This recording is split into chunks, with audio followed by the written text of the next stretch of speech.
है मानव लौट रहे हैं आपके पास में, यानी कि अंदर दलबल पहुंचा है, वो समीक्षा कर रहा है, किसी तरीके का नुकसान नहीं हुआ। हालांकि नोएडा अथॉरिटी की सीईओ रितु माहेश्वरी की ओर से कहा गया कि बहुत ज्यादा नुकसान नहीं हुआ, आसपास की सोसाइटी की दीवार तक मलबा जरूर पहुंचा है, लेकिन किसी तरीके की कोई हानि नहीं हुई। ये जो तस्वीर आप देख रहे हैं, ये वो पर्दे हैं जो एटीएस विलेज की सोसाइटी पर लगाए गए थे। ये देखिए, पर्दों में थोड़ा नुकसान हुआ है, लेकिन ये पर्दे लगाने का मकसद यही था कि जो फ्लैट से, जो सटे हुए फ्लैट से महज 9 से 10 मीटर की जिनकी दूरी है, उनमें कोई नुकसान ना हो। ये पूरा प्रयोग सफल होता दिखाई दिया है। इन पूरे पर्दे पर आप देख सकते हैं कि धूल की मोटी परत दिखाई देगी। ये मलबा आप देख रहे हैं, ये वो मलबा है जो सोसाइटी का मलबा जो यहां इकट्ठा हो चुका है, जिसे बताया जा रहा है कि 3 महीने तक का समय भी लग सकता है। वहां आसपास आप देखिए कर्मचारी मौजूद हैं जो इस मलबे को हटाने का काम करेंगे। और देखिए, मलबे का ढेर देखकर भी आप समझ सकते हैं कि कैसे, कितना ऊंचा ढेर इस मलबे का बना हुआ है।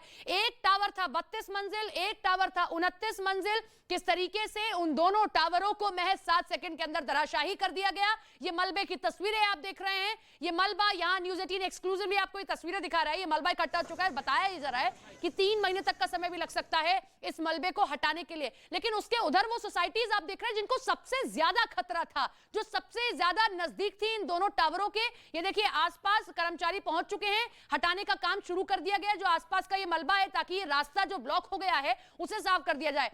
कम से कम जो सोसाइटीज आसपास है वहां तक पहुंचने का रास्ता बन जाए। तो ये वो रास्ता देख रहे हैं, वहां पर सफाई कर्मचारी पहुंच चुके हैं, आसपास प्रशासनिक अधिकारी भी हैं, समीक्षा कर रहे हैं कि किसी तरीके का ऐसा नुकसान ना हुआ हो कि किसी के फ्लैट में या कोई भी जो है वहां पर नुकसान हुआ। लेकिन ये देखिए आप तस्वीरें, इन तस्वीरों को देखकर आप समझिए कि कितनी मिट्टी इकट्ठी हो चुकी है, कितना मलबा इकट्ठा हो चुका है। और कैसे, ये देखिए, सिर्फ मलबा नहीं है, क्योंकि यहाँ कैसे पूरा टावर खड़ा कर दिया गया था, तो आपको सरिया दिखाई देगा, आपको लोहा दिखाई देगा। अब बड़ी चुनौती प्रशासन के सामने ये भी है कि इस पूरे मलबे को यहाँ से हटाया जाए, क्योंकि जैसा हमारे सहयोगी जानकारी दे रहे थे कि मास्टर प्लान के अकॉर्डिंग यहाँ कुछ और बनना था, लेकिन इसी भ्रष्टाचार को जन्म देते हुए यहाँ ये दोनों टावर खड़े कर दिए गए थे। अब ये मलबा हटाया जाएगा, जो मास्टर प्लान में यहां पर था पहले से ही, उसको यहां पर तैयार किया जाएगा। लेकिन ये तस्वीरें आप देख लीजिए, वहां पर कैसे सफाई कर्मचारी मौजूद हैं। अब ये काम करेंगे यहां पर 3 महीने तक लगातार यहां पर काम चलेगा, तब ये मलबा यहां से हटाया जाएगा। अब इस मलबे को हटाना भी चुनौती है, क्योंकि आगे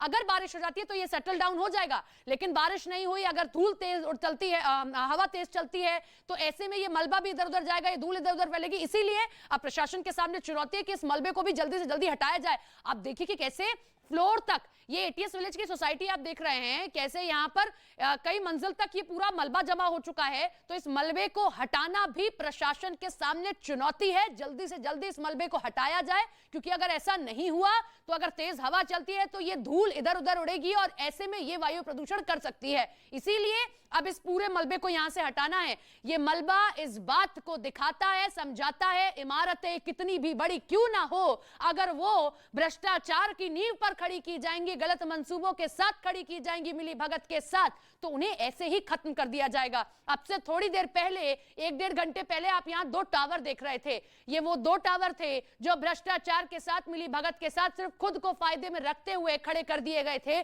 बिना ये सोचे समझे कि कानून क्या कहता है। ऐसे में इन दोनों टावरों को महज 7 सेकंड के अंदर धराशाही कर दिया गया। न्यूज़ 18 भी सुबह से 54 कैमरे लगाए हुए था और आपको हर एक एंगल से तस्वीर दिखा रहा था कि हर एक एंगल से आप देखिए, समझिए कि कैसे एक लंबी लड़ाई लड़ी गई, लेकिन इन लंबी लड़ाई में जीत आखिरकार कानून की होती है, जीत आखिरकार प्रशासन की होती है, जिसका जिक्र रितु माहेश्वरी ने भी किया था अब से कुछ देर पहले कि कैसे आप समझिए कि वो कोई भी हो, नजीर है ये कि कोई भी हो, कहीं से भी आता हो, अगर वो ऐसा करता है तो लंबी लड़ाई जरूर लड़नी पड़ेगी, लेकिन उसको खत्म कर दिया जाएगा। ये तस्वीर आप देख रहे हैं, वहां पर सफाई कर्मचारी मौजूद हैं, मलबे का ढेर, कैसे सरिया और बाकी चीजें जो एक बिल्डिंग को बनाने में काम आती हैं वो सभी यहां पर हैं। तो अब इस प्रशासन के सामने चुनौती है कि इस मलबे को भी जल्दी से जल्दी यहां से हटा दिया जाए, क्योंकि ये रोड भी ब्लॉक कर सकता है। और ये पूरा जो मास्टर प्लान में इलाका था, ये क्या है, क्या ये पार्क है तो यहाँ पार्क ही बना दिया जाएगा, खाली जगह छोड़ दी जाएगी। तो मास्टर प्लान जो आरडब्ल्यूए का सामने रखा गया था, जो रखा जाता है बिल्डर्स की ओर से,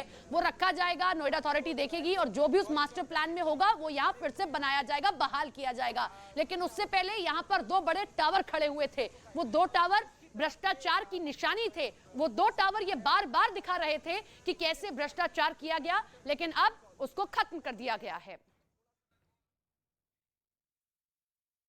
इस वक्त हमारी मौजूदगी है सेक्टर 108 में और यहाँ कुछ देर पहले जहाँ मैं खड़ी हूँ यहाँ से ठीक पीछे दिखते थे 2 ट्विन टावर। ये ट्विन टावर अब धराशायी कर दिए गए हैं, जमींदोज कर दिए गए हैं, अब इनका नामो निशान नहीं है। लेकिन फिलहाल एक्सप्लोजन की बात की तस्वीरें अगर मैं आपको दिखाऊं तो मलबा नजर आ रहा है, ऊंचा मलबा। जो पेड़ आपको सामने दिख रहे हैं उनकी भी हाइट से ऊपर मलबा नजर आ रहा है। इससे अंदाजा लगाइए कि कितना मलबा यहाँ हुआ है।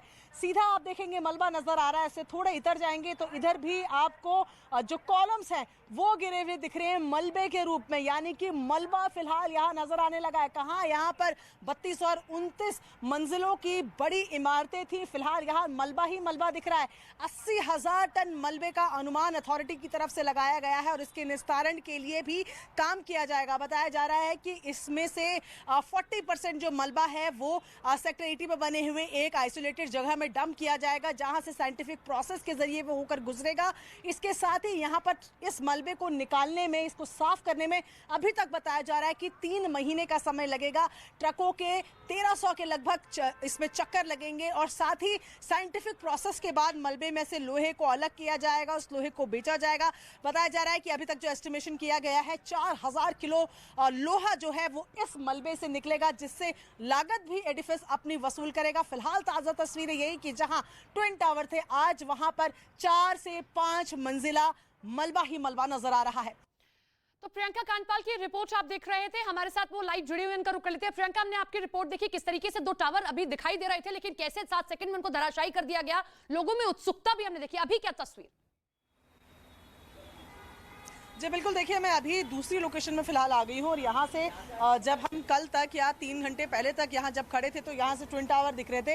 अब उसका नामो निशान नज़र नहीं आ रहा है, बस वो जियो टेक्सटाइल फाइबर में लिपटे हुए जो सुपरटेक का एमरल्ड कोट है वो ज़रूर नज़र आ रहा है। इसके अलावा कुछ और नहीं दिख रहा है। ताज़ा तस्वीरें यही हैं कि सड़कों को क्लीन किया जा रहा है, क्योंकि धूल जब भी इन्वायरमेंट में बढ़ने लगती है तो उसके लिए water sprinklers, anti smog gun का इस्तेमाल किया जाता है। तो बिल्कुल पास की जो ये सड़कें हैं, फुटओवर के पास अभी हम लोग खड़े हैं, देखिए पूरी गीली हैं। उधर आप देखेंगे कि एक मशीन ऑलरेडी तैयार है यहाँ पर छिड़काव करने के लिए, दूसरी तरफ से एक और मशीन आ रही है। इसके साथ साथ जो अभी जो डेमोलिशन साइट है जहाँ पर अभी डेमोलिशन किया गया है वहाँ पर भी पानी का छिड़काव हो रहा है। हालांकि हम अभी दूर खड़े हैं क्योंकि अभी तक इलाके को पूरा कॉर्डन ऑफ किया गया है, तो बेहद कम दिख पा रहा है। आप देखें कि बीच बीच में आपको फव्वारे पानी के नजर आ रहे होंगे, क्योंकि स्प्रिंकल कर रहे हैं वहाँ पर, वो मलबे के ऊपर पूरी धूल सेटल करने की कोशिश की जा रही है। और यहाँ पर आप देखते रहें तो ये लगातार तस्वीरें हम यानी कि नए नए तरीके ढूंढ रहा है। कहा जा रहा है कि ताइवान स्ट्रेट में मीडियम लाइन को मिटाने की चाल भी उन्हीं तरीकों में एक है। और अगर चीन ये करने में कामयाब हुआ तो वो दुनिया के सामने ये साबित कर देगा, ताइवान ही नहीं पूरा का पूरा ताइवान स्ट्रेट उसी का है। चीन शुरू से कहता रहा है कि वो समंदर में किसी सीमा को नहीं मानता और ताइवान के मामले में तो बिल्कुल